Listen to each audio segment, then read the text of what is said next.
Hi, everyone, and welcome to another Trial Site News interview.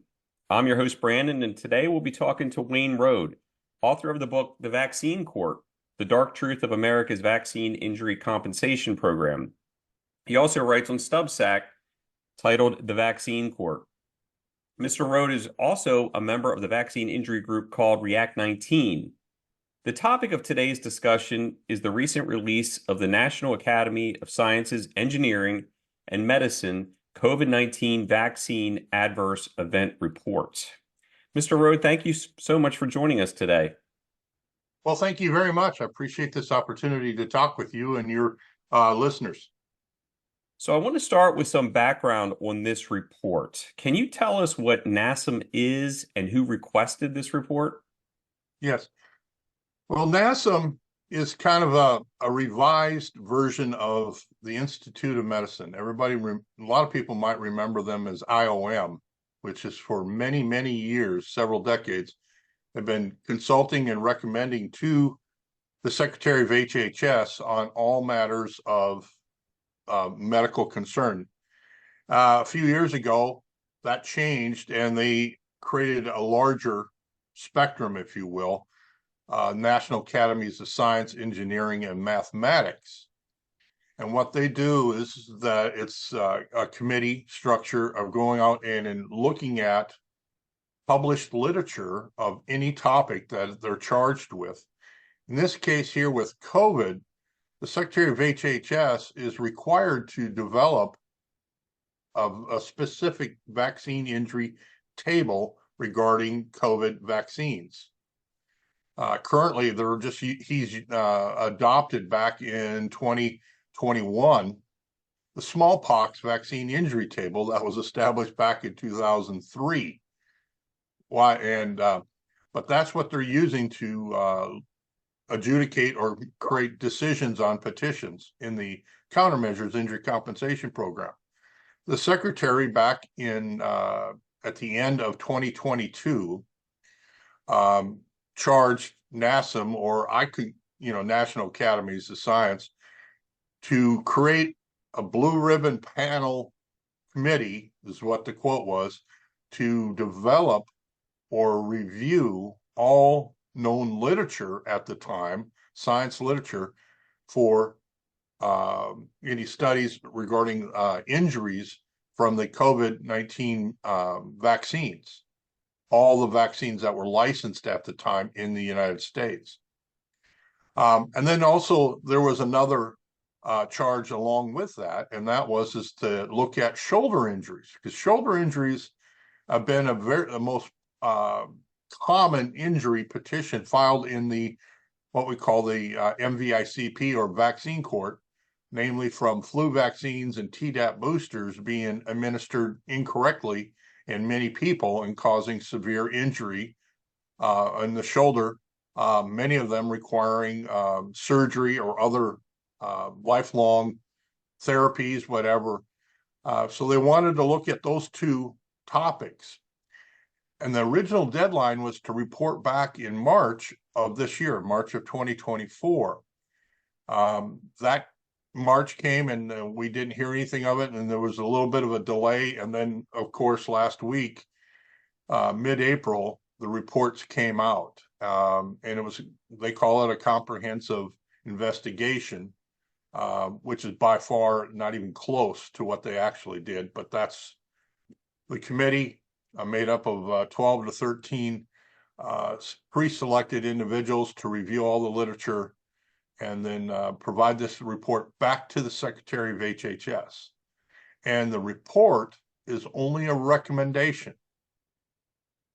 The Secretary of HHS does not have to adopt it, or can adopt part of it or all of it to create a specific injury table for the COVID vaccines. So this is just one part of it. It's just an advisory role, but they carry a lot of weight within our federal government.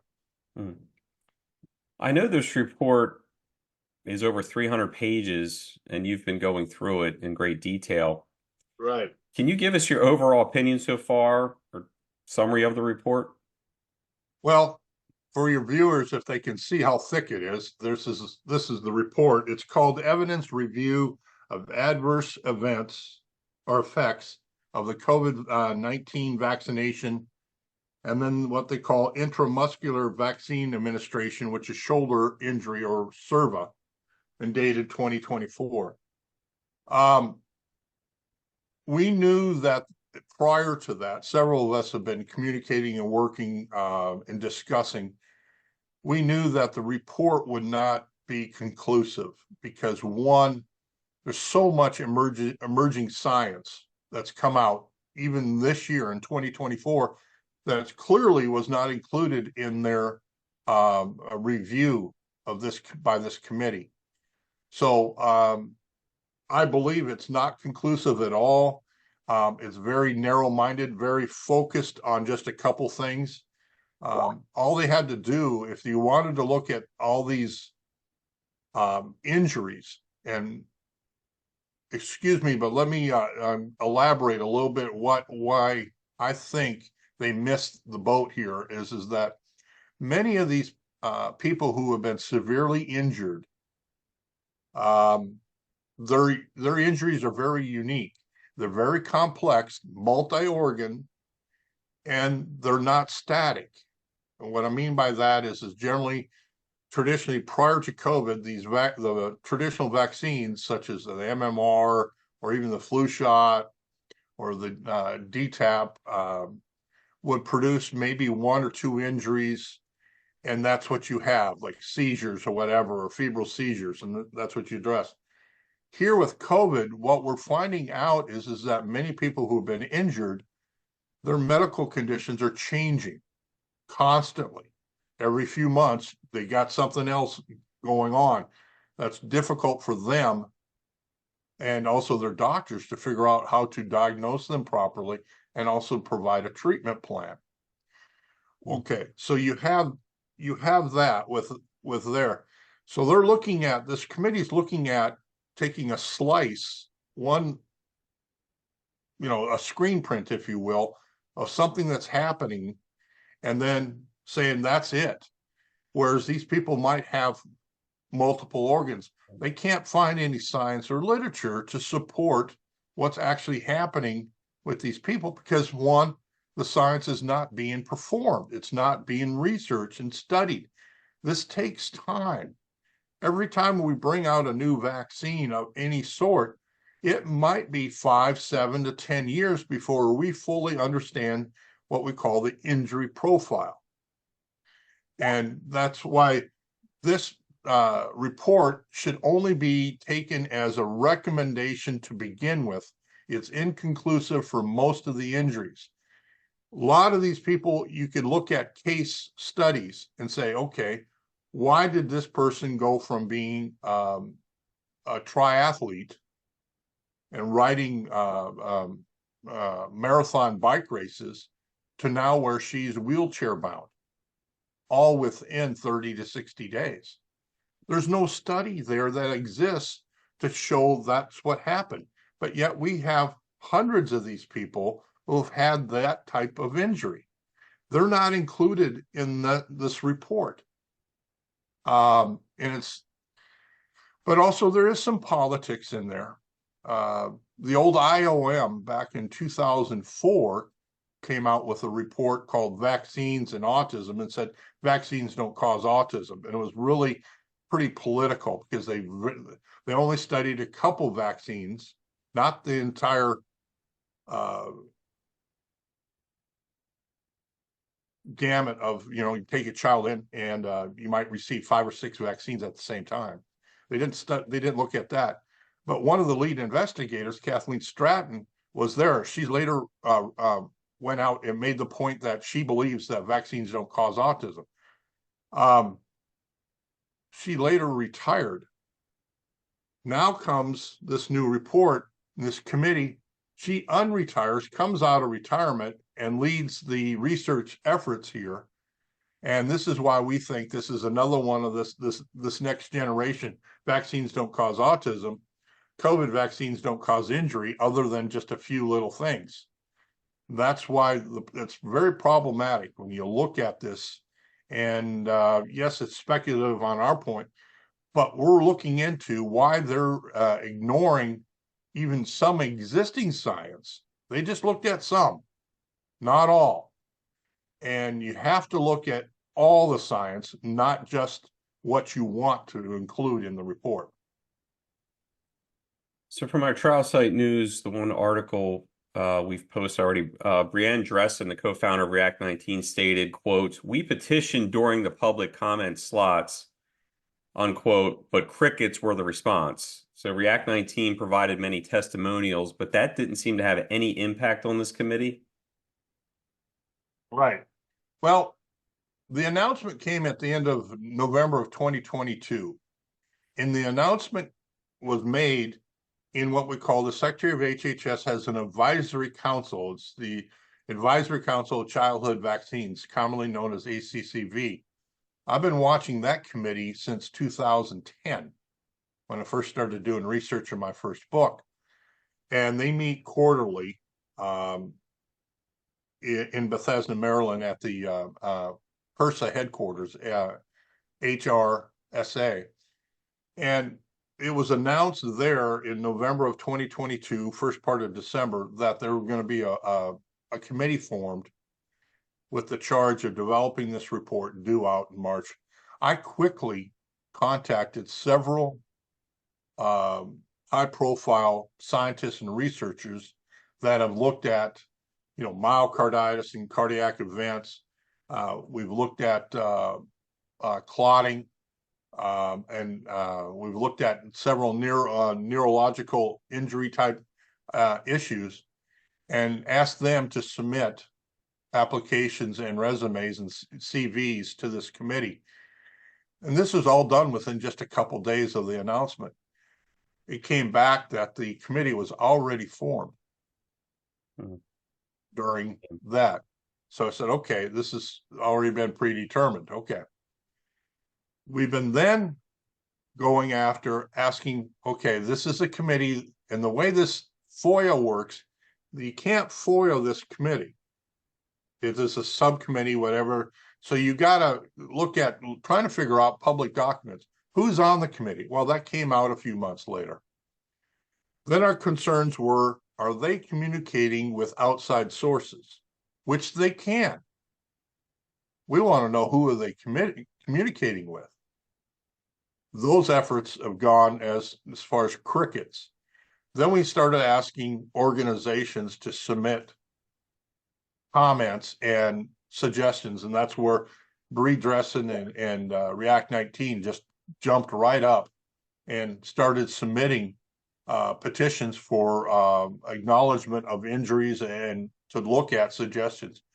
None of that was accepted, nor, as far as we know, as of even today, any of it has been responded to. So what we're trying to still figure out is, who are they communicating? Because they can't just operate in a bubble. They have to step outside and look around and see what the body of science is. But there's also pharmaceutical industry will probably reach out to them and provide them. What we want to know is, what are they providing? And that we can't find out. So this was set up. I think this thing was already established at the beginning, that here's what we're going to do. Here's the people on it.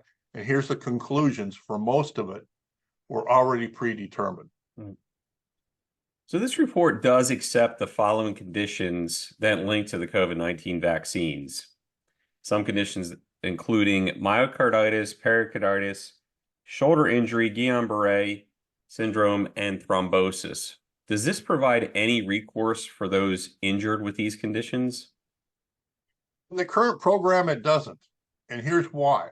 The Countermeasures Injury Compensation Program is the program where COVID vaccine injuries are going to be determined and processed. That program only provides compensation for the following: death, lost wages, and that's capped at $50,000 a year, and basically unreimbursed medical expenses, meaning after insurance is paid, whatever, if you have anything left over, it's not paid by any other means, then this program will do it. So the death benefit is currently at about 436,000. It's the public safety officer's benefit that federal law enforcement uses to determine. And so the only way to really benefit from the program is if you die. But if you say that you're a successful professional making 150,000 or 200,000 a year, and you're still struggling and you were injured in 2021, you could have submitted a petition and you only had 1 year to submit the petition. They would then say, okay, we're going to award compensation to you for unreimbursed medical expenses and possibly lost wages. So now you go from $150,000 to $200,000 income down to 50,000. But if you were injured because of a work requirement, you could have filed workers' comp. Then the CICP's benefit is then subtracted from whatever you're receiving from your workers' comp. So there is one individual that was actually compensated and got $0. Got a letter saying, hey, you're deemed compensable, but then there's nothing to pay you for. It's the payer of last resort. This program is horrible. I do believe that this report, plus other things, the secretary is going to create a table, but the necessary step is to move COVID vaccine injuries into the MVICP, or what we call the vaccine court. The injured persons can actually receive pain and suffering benefits up to $250,000, lifelong medical care. Many of the severe injuries, even like Guillain-Barré and other things that are caused by flu shots or whatever, a lot of people will require lifelong care, so therefore an annuity will be awarded to pay for those benefits for the rest of that injured person's life. That's some fair compensation, but also you have an attorney that's experienced in vaccine injuries, and you can also obtain medical experts to testify on your behalf. The CICP, there's none of that exists.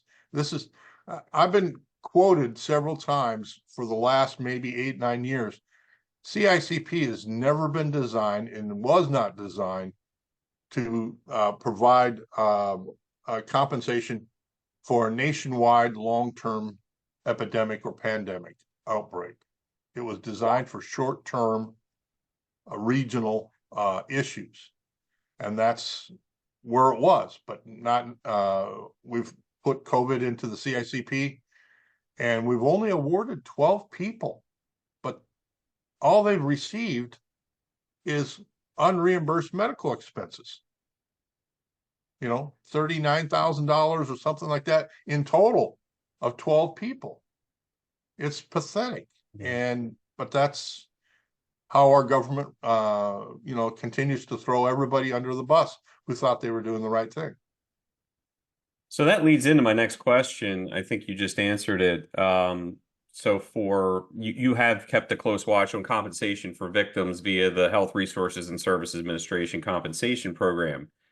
So from our numbers, there's approximately 13,000 people who have filed, and only 12 or so that have been compensated.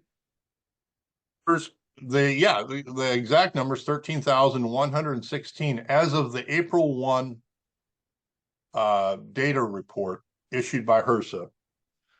12,000 have been compensated. Now, there's pending 34 cases that are pending what they go through, what they call a medical benefits review. They look at all the sources of, did this person have workers' comp? If they do, then we subtract that from what we're going to pay them out. Is there private insurance, stuff like this, and then they go through that. And then they'll finally decide whether or not to compensate. But here's something that's very problematic. Since January 1 of this year, we're now, 90 plus 100 and 15 days into this year. 1/3 of the year through, we've only compensated one case. One case. At the end of the year of December 2023, they had 11 compensated cases. HRSA is taking, 3.5 months and has only compensated one case. Yet they've dismissed approximately, I don't know, 500 cases. They're busy over there dismissing cases. Statute of limitations, only 1 year. Missing medical records. And this one part is really problematic because I was asked by a couple members of Congress to interview people. And this is where I started interviewing quite a few folks over a year ago. The problems of filing this online application. And many of them stated that it's very difficult to get medical records because doctors are refusing to link the injury with the vaccine. And so they're having trouble getting medical records, things like this, and proper medical diagnosis. So a lot of these people are they were injured by the vaccine, and then they're offered no help, and being insulted by HRSA. What is next for the vaccine injured after this report? Is there anything on the horizon that could offer relief? Well, first off, the report is just a recommendation. The secretary can adopt it in its entirety or adopt part of it or not adopt any of it. Also, they can, Secretary of HHS, Becerra, can look at other sources to create a vaccine injury table, which is, they will do that. Now, there is legislation in Congress to reform part of the MVICP to expand what they call special masters and things like this, in anticipation of moving 13,000 some odd petitions over into the MVICP, which is where it needs to belong. There's a problem there, and they're going to have to figure out how to do it. Is that the MVICP was not designed, and it's in their statute. EUA vaccines are not allowed in the MVICP. Fully licensed vaccines, what they call the BLA, biologic application that's fully approved, which Moderna and Pfizer have been approved, but they have not distributed that vaccine, even though it's the same thing.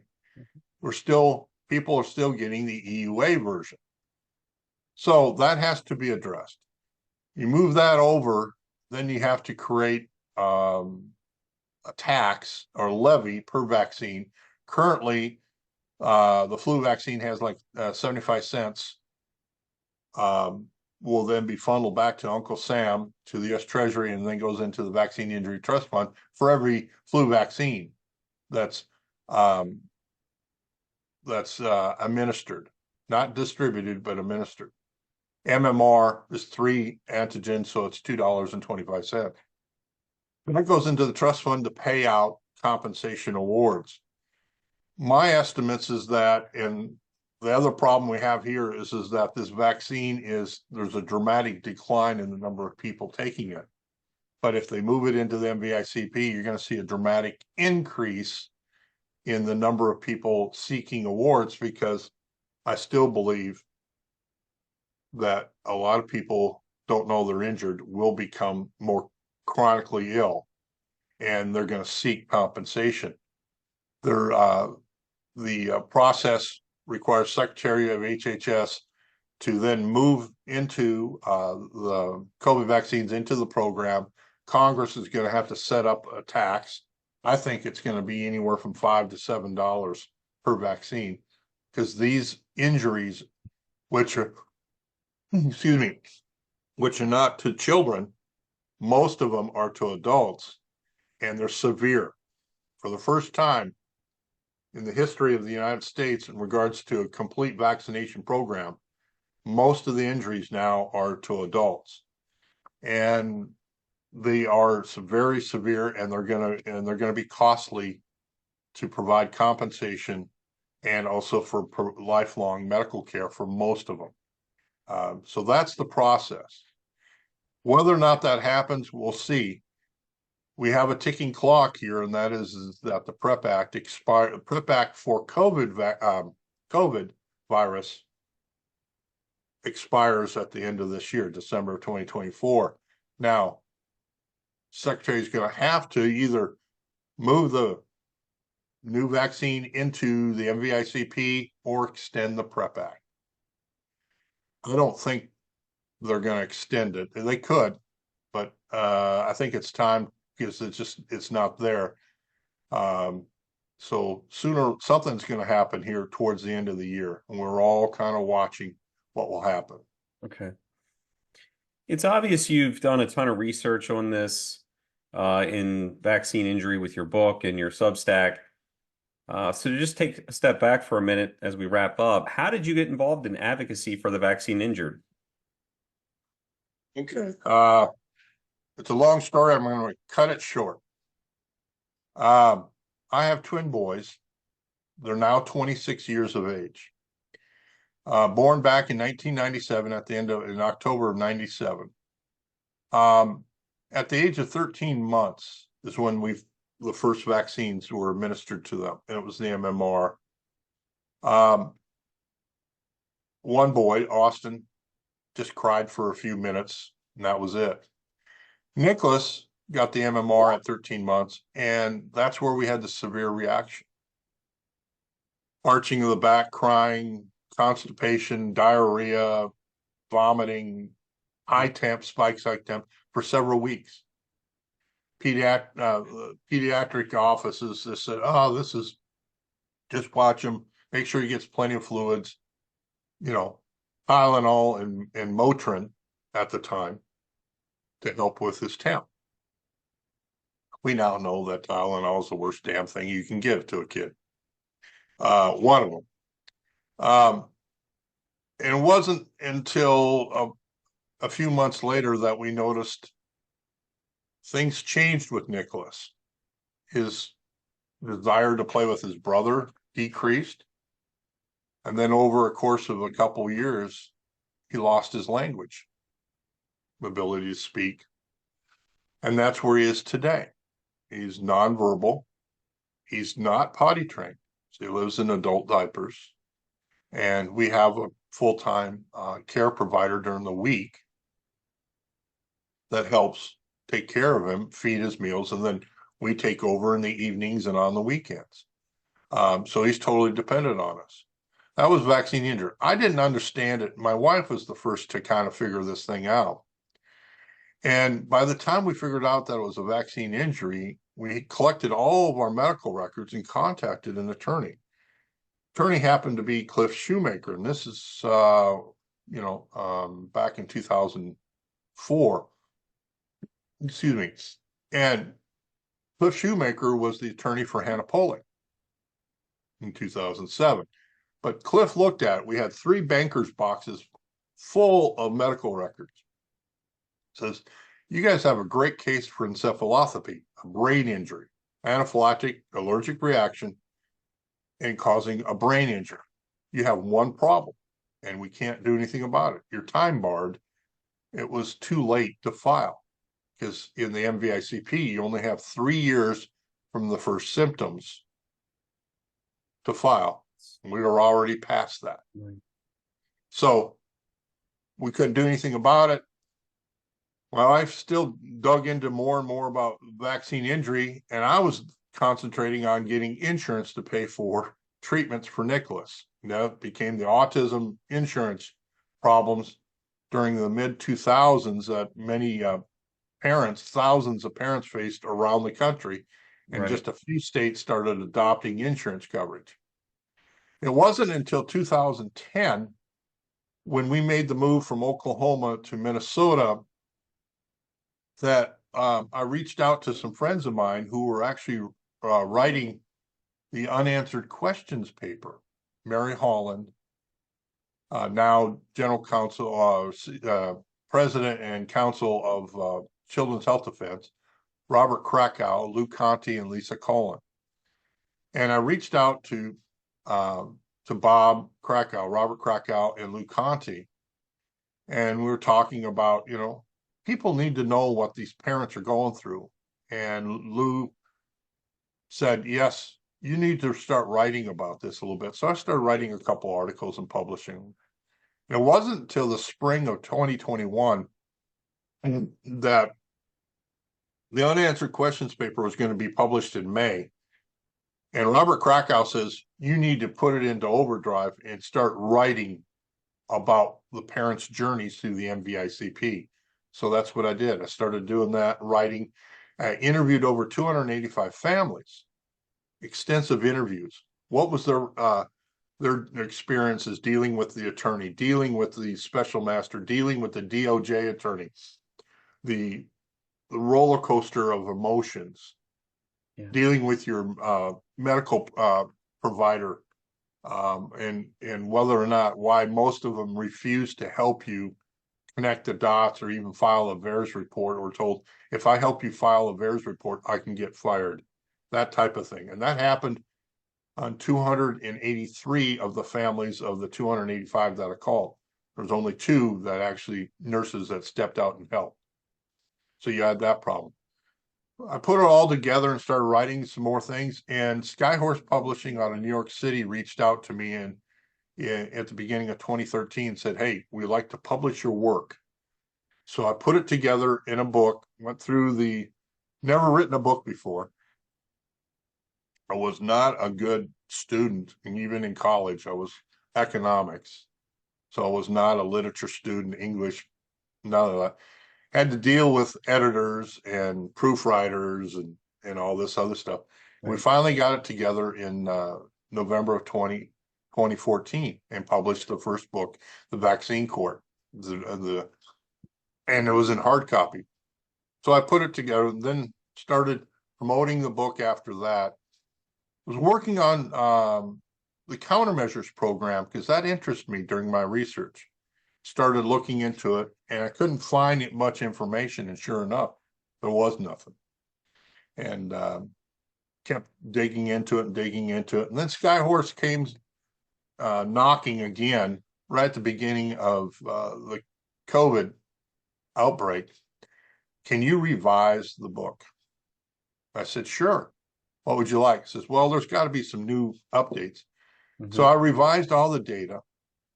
I wrote a backstory, and this is where I'm very proud of. In Vaccine Court 2.0, I wrote a backstory of what those 4 authors of the unanswered questions paper went through, plus all their researchers. They had to do all this in quiet. They met Robert F. Kennedy Jr. for the first time in 2009 at Pace University in New York City. Well, what I call the Watergate moment is when Lou Conte received a phone call in the middle of the day in 2009 and said, from somebody, and the phone number was privatized, so you couldn't see the number. The gentleman reached out and says, I'm calling from Washington, D.C. There's more and more people, our kids, who've been injured, who have autism. You need to keep looking for more and more. So someone tipped them off, and sure enough, they kept digging into it. So I wrote that story. Then I wrote a chapter on Gardasil about all these girls that were becoming sterile because of the Gardasil vaccines. That was a problem. I wrote a chapter on SIDS, why we were compensating for SIDS in the beginning of this program, but in the last probably 10 years, there's been an kind of like a push by our government not to compensate for SIDS. And sure enough, that's what's happening. And then I gave an update on the flu shot causing, shoulder injury, things like that. So I revised the data in the book and added some new chapters, and that's Vaccine Court 2.0. Robert F. Kennedy Jr. wrote a foreword for it for me, but I continued to do that. Now I'm focusing on compensation programs around the world from different countries and how they're compensating their injured citizens, whether it's COVID or other types of vaccines. And I don't know when that's going to be completed. That's a difficult task, trying to interview people around the world Sure. and communicating. Right, right. So that's my interest in how I'm doing this. Okay. Thank you. Wayne Rohde, thank you so much for joining us today. Well, thank you very much. I really appreciate this opportunity, Brandon. And for unbiased news and opinion articles and the latest in scientific research, please visit trialsitenews.com.